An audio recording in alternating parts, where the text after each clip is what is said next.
با سلام خدمت دوستان. در این گفتگو تلاش میکنم که وضعیت حرکت ملی آذربایجان در شرایط سیاسی کنونی و بخشی از مسائلی که در این رابطه مطرح هست رو با شما در میان بگذارم. دوستان عزیز، آنگونه که میدانید در قیام ماه‌های اخیر در ایران ملل ساکن در ایران همه عموماً تلاش کردند که متحداً علیه جریان حاکم ولایت فقیه و نیروهای به اصطلاح ددمنشانه و تروریستی آنها، سپاه پاسداران، بسیج و نیروهای اطلاعاتی آن در میدانها و خیابانها علیه این قوه ها در جهت دموکراسی، در جهت آزادی حرکت بکنند. نقش ملل مختلف در ایران رو هر کدام را میتوان ارزیابی کرد، اما نقش آذربایجان وقتی میرسیم، نقش ترک‌ها در ایران وقتی میرسیم، میبینیم که ما اون پتانسیل و اون نیرویی که داریم در آن جهت نتوانستیم قدم برداریم. قدرت ما و نیروی ما بسیار از آن بود که در صحنه سیاسی دیده شد. به لحاظ فکری و سیاسی و تشکیلاتی عدم آمادگی به چشم خورد. هرچند که ما شهدای بسیاری را تقدیم جنبش دموکراتیک دادیم، هرچند که شبهای تبریز را آفریدیم، خون آیلا حقی ها و حدیث نجفی ها و اسرا ها هنوز در خیابان ها مانده است. در ماه‌های اخیر آنچه که باعث شده است که امید بیشتری در دل مردم ترک و حرکت ملی آذربایجان به وجود آید، همگامی و حرکت بیشتر فعالین سیاسی در آذربایجان جنوبی است. این بار دیگر شک و تردید در این نیست که همه باید در خیابان باشیم. این بار دیگر کسی از این سوال نمیپرسد که آیا این بودن در این حرکت به نفع حرکت ملی آذربایجان هست یا نیست. دیگر این مسئله به گذشته سپرده شده. آن نیرویی که در حرکت بود در ماه‌های قبل، همچنان با نیروی بسیار وسیع‌تر امروز در آذربایجان جنوبی، در تبریز، اردبیل، ارومیه، کرج، خوی، سلماس، در شهرهای مختلف آذربایجان می‌بینیم که در صحنه هست. اما مسائلی هست که به این حرکت سیاسی شدت بیشتری داده. آنچه که هست وحدت عمومی و تشکلیابی بیشتری هست که به چشم می‌خورد و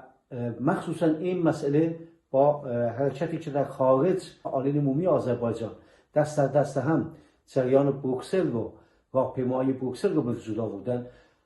امید به آینده در حرکت ملی آذربایجان و اینکه آذربایجانی ها می توانند در دست هم علیرغم تفکرهای مختلف در کنار هم باشند بسیار قوی تر شد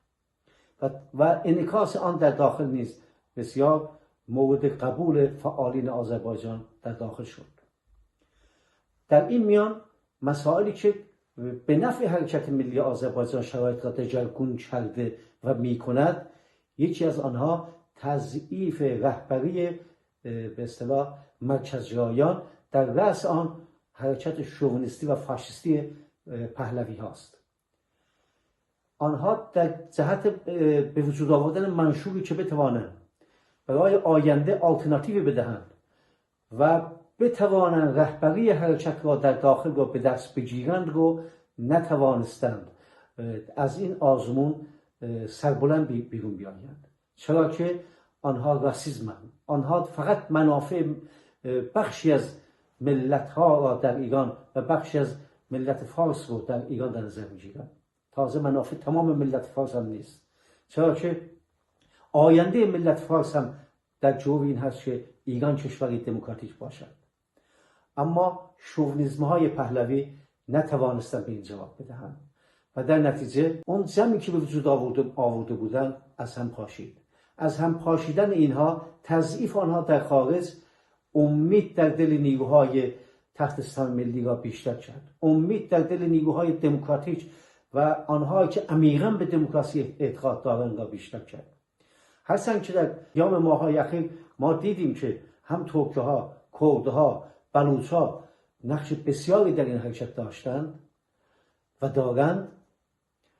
اما نیروهای توسعه طلب و تمرکزگرا تلاش کردند که این رو در قاموس و در این شکل که همه اینها در جهت ایرانگرایی است نشان دهند. این شکست خورده است و این نکته مثبتی است که ما با آن روبرو هستیم در شرایط حرکت ملی آذربایجان و این امیدی رو در بین حرکت ملی آذربایجان به وجود آورده است. نکته دیگر، تهدیدات و مداخلات رژیم ایران در جمهوری آذربایجان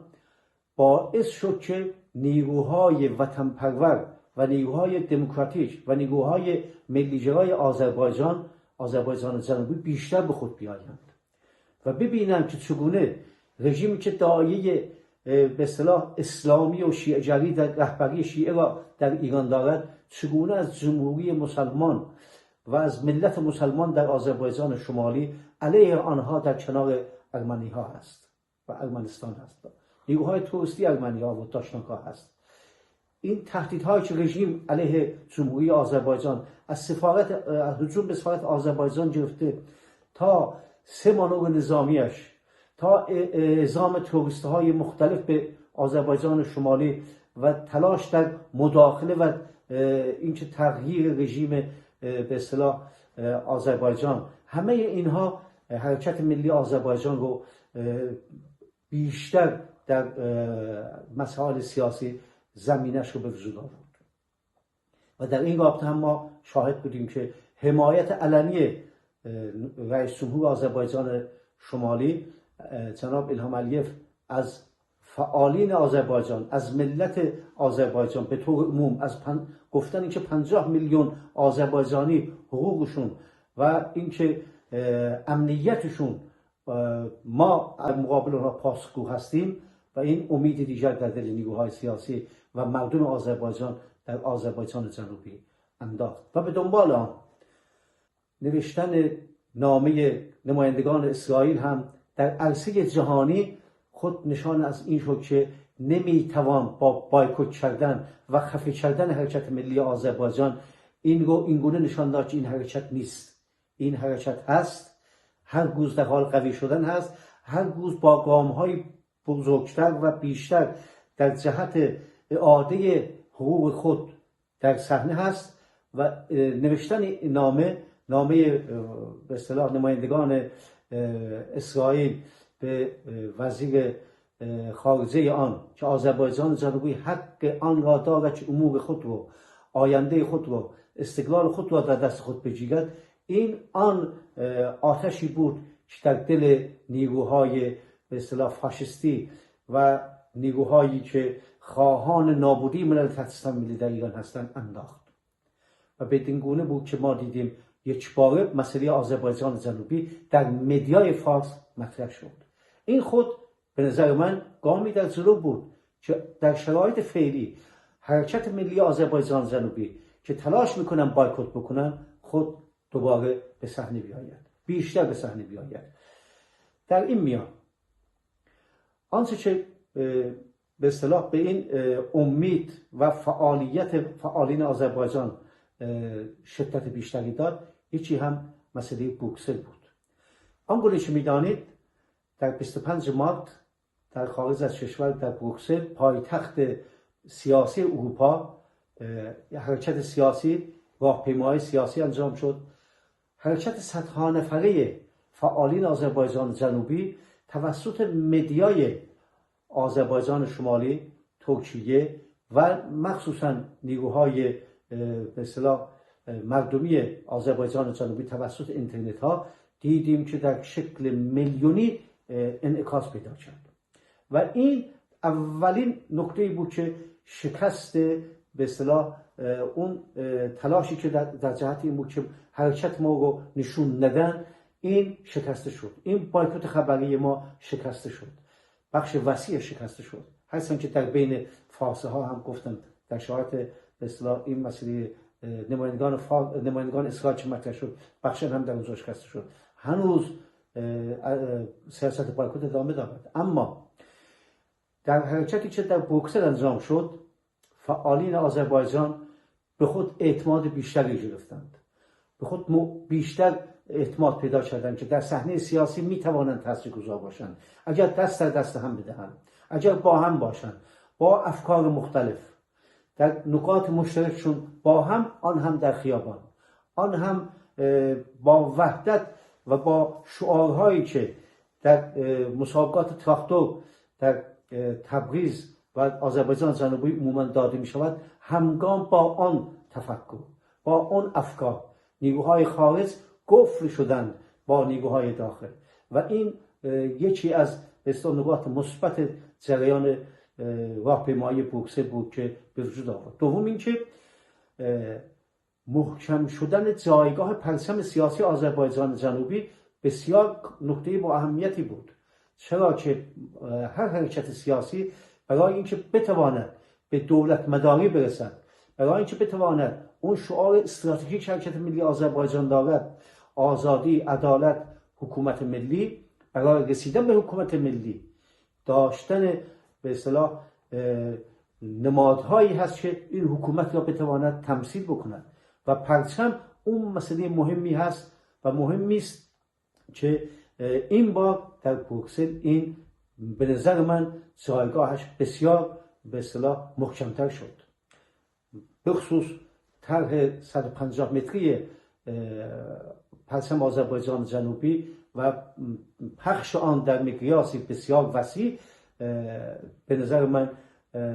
امکان این که دیگر این پرچم ما نماد سیاسی آذربایجان جنوبی در آینده بشود را بسیار بسیار شدت داده و از نظر من غیر قابل بازجوش کرده است. اما حرکت بروکسل وحدت نیروهای آذربایجان در تشکل‌های مختلف رو اگر به نمایش گذاشت، رژیم به اصطلاح در تلاش بر اینکه این رو چگونه می شود از هم گسست رو البته از دست نداده و تلاش می کند. ما شاهد بودیم که رژیم جمهوری اسلامی وقتی که بخشی از فعالین سیاسی آذربایجان در ماه گذشته در باکو برای اینکه شورای هماهنگی آذربایجانیان فعالین سیاسی تشکیلاتی آذربایجان جنوبی و آذربایجان شمالی رو ارگانیزه بکنن و یه چنین تشکلی رو به وجود بیارن، وقتی دست در دست هم دادن چگونه تلاش کرد این رو به هم بزنند. آنگونه که میدانید که من هم یکی از آنهایی بودم که در اون جلسه شرکت داشتم که در جهت هماهنگی نیروهای سیاسی آذربایجان شمالی و جنوبی تحت نام اینی که به اصطلاح هماهنگی مبارزاتی آذربایجان جنوبی در این رابطه با نیروهای شمال و جنوب و قشقایی ها با هم دست در دست هم دادیم که در باکو یک تشکلی رو به وجود بیاوریم و آوردیم. اما در اون جمعی که ما بودیم در دیوار اگر یادتون باشد نقشه بود که در این نقشه به اصطلاح نشون داده میشد که در زمان مرحوم الچیبای مطرح شده بود. ما به اصطلاح تا خلیج فارس این نقشه رو دیدیم که نقشه آذربایجان مطرح شده. البته این به لحاظ سیاسی با افکار ما مغایر بود. من شخصا در اونجا هم اعتراض کردم که ما در کنار این نقشه نمیتونیم باشیم. من عکس شهدا رو با خودم آورده بودم، پلاکارد بزرگی رو که خواستم که این در مقابل این نقشه باشه. قبول نشد. دوستانی که در اونجا بودن به اصطلاح بخشن قبول نکردن، گفتن اینجا دفتر ما هست. ما هم قرار نبود در اون دفتر این جمعمون شکل بگیره. اون جلسه‌مون ما یک هتل بزرگی رو در نظر گرفته بودیم، اما چون به لحاظ تکنیکی مشکلاتی پیش آمد مجبور شدیم که در اون دفتر جمع بشیم.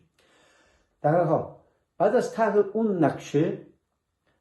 5 تشکیلات سیاسی آذربایجان، حزب دموکراتیک آذربایجان جنوبی، درنش، آزو و گوتولوش حرکاته و حزب